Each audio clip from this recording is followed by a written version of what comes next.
It's Sunday, February 8th, 2026. And what I'm about to tell you represents one of the most catastrophic infrastructure failures in modern American history.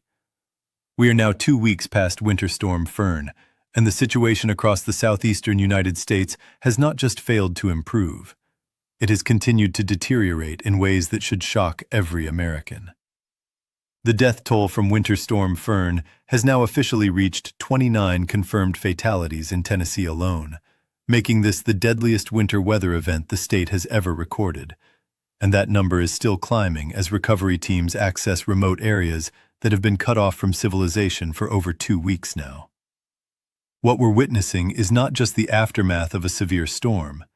This is the complete breakdown of critical infrastructure systems that millions of people depend on for basic survival, and the failure of emergency response systems that were supposed to prevent exactly this type of humanitarian crisis. The numbers are staggering, and they tell a story of systematic failure that extends far beyond what anyone could have anticipated from a winter storm.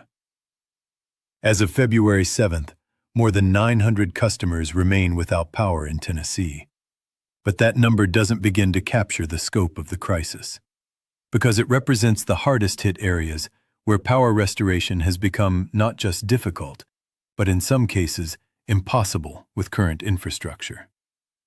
Nashville Electric Service, which serves the largest metropolitan area in the affected region, recorded the highest number of simultaneous outages in its history during the height of the storm.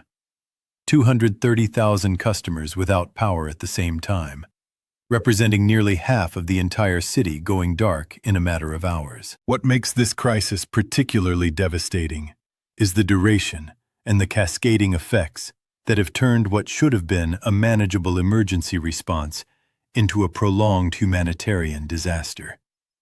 We're not talking about typical post-storm recovery, where power is restored within days and life gradually returns to normal. We're looking at communities that have been without electricity, heat, and in some cases, running water for over 2 weeks, in conditions where daytime temperatures have struggled to reach above freezing and nighttime temperatures have plunged well below zero. The scope of this disaster extends far beyond Tennessee. Mississippi has confirmed 16 storm-related deaths and still has thousands of customers without power, more than 2 weeks after the initial event.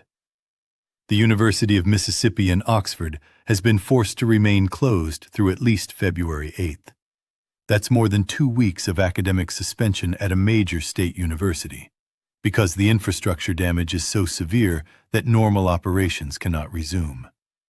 Louisiana has seen power restoration delays that have stretched well into February, with Entergy, the state's major utility company, repeatedly pushing back their full restoration dates as crews encounter damage that proves more extensive than initial assessments indicated. The human cost of this extended crisis cannot be overstated.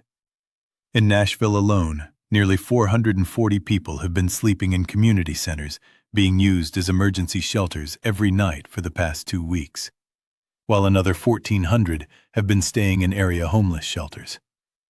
Hotels throughout the region have been completely booked as displaced residents seek any available accommodation with heat and electricity. The psychological toll on communities that have been without basic utilities for this extended period is becoming increasingly apparent, with reports of increased domestic disputes, mental health crises, and community tension as the stress of survival under these conditions pushes people beyond their normal coping mechanisms. The infrastructure damage that has caused these extended outages is unlike anything utility companies in the region have dealt with in modern memory. The combination of heavy ice accumulation, followed by sustained freezing temperatures, has created conditions where ice-covered trees continue to fall weeks after the initial storm, taking down power lines that crews have just finished repairing. Nashville Electric Service has deployed more than 1,100 line workers from 7 states, but they're essentially fighting a war of attrition against ongoing tree damage and infrastructure that was never designed to withstand the sustained loading of thick ice formations. What's particularly troubling is the revelation that utility companies were not adequately prepared for an event of this magnitude. despite having years of advance warning about the increasing frequency and severity of extreme weather events. Nashville Mayor Freddie O'Connell has created a commission with investigative powers to examine the city's storm preparation and response, noting that neither the pace of power restoration nor the communications surrounding it has met acceptable standards for a disaster of this scope. The economic implications of this extended crisis are staggering and will be felt for months or potentially years to come. Preliminary damage estimates have already exceeded $4 billion. But that figure only captures the immediate infrastructure damage and doesn't account for the massive economic disruption caused by 2 weeks of business closures, lost productivity, and emergency response costs. Small businesses throughout the affected region have been forced to remain closed for extended periods, and many may never reopen due to the financial losses incurred during this crisis. The transportation sector continues to deal with lingering effects that go far beyond the typical post-storm cleanup period.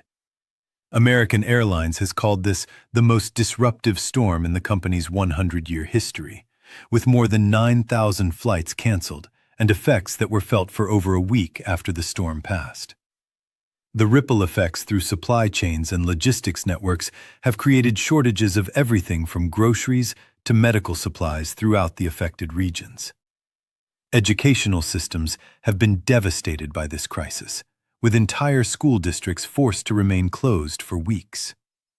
Metro Nashville Public Schools has been grappling with the reality that remote learning becomes impossible when large portions of their student population lack reliable electricity and internet connectivity.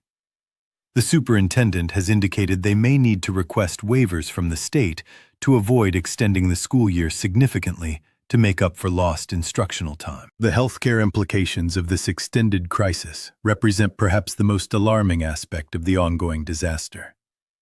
Hospitals and medical facilities that lost power during the storm have struggled to maintain normal operations for weeks, leading to delays in medical care and increased health risks for vulnerable populations.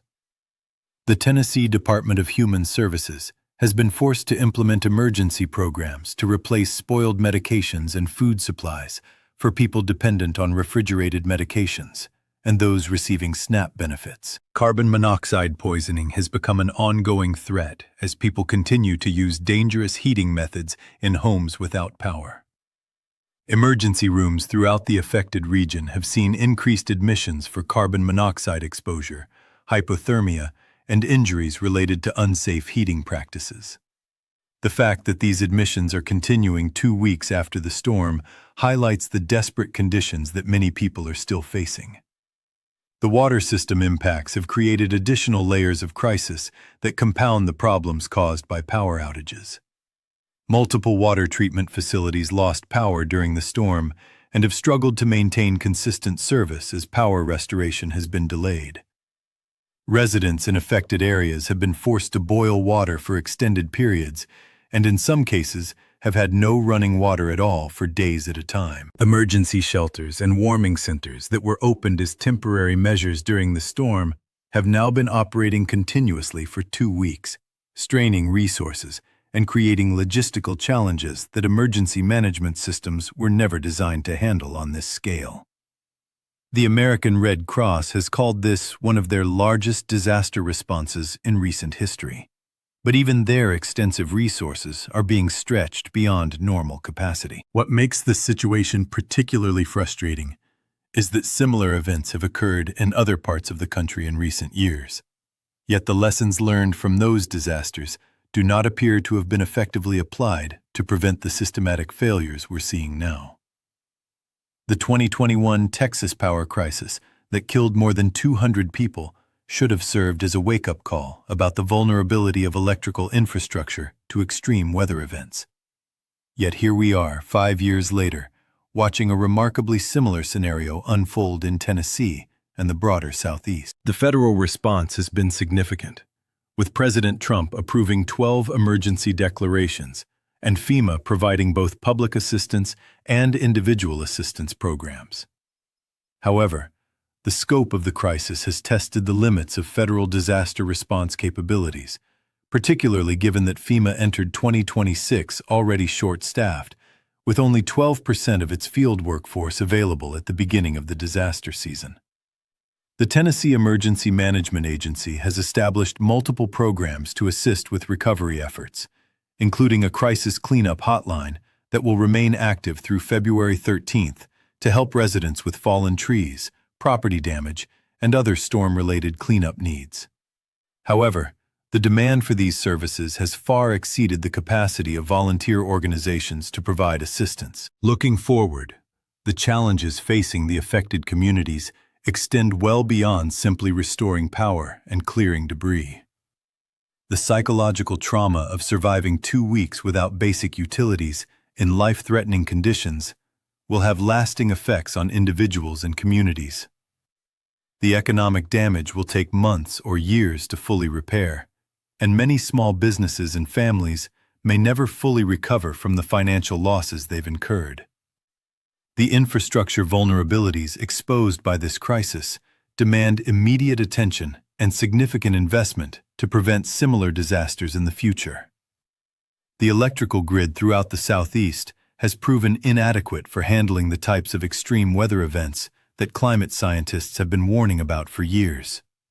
And the human cost of that inadequacy is now measured in dozens of lives lost and hundreds of thousands of people subjected to dangerous living conditions for extended periods. This disaster represents a fundamental failure of our society's preparedness for the realities of extreme weather in the 21st century.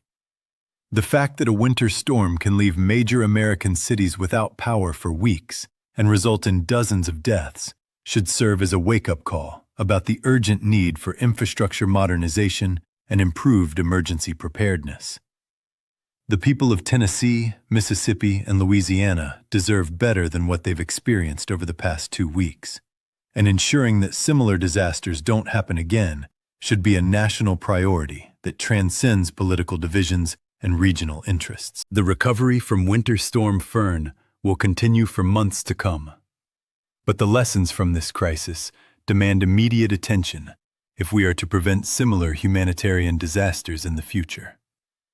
The 29 confirmed deaths in Tennessee alone represent a tragic failure of systems that should have protected these communities. And honoring their memory requires a commitment to building the resilient infrastructure and effective emergency response capabilities that could have prevented this catastrophe.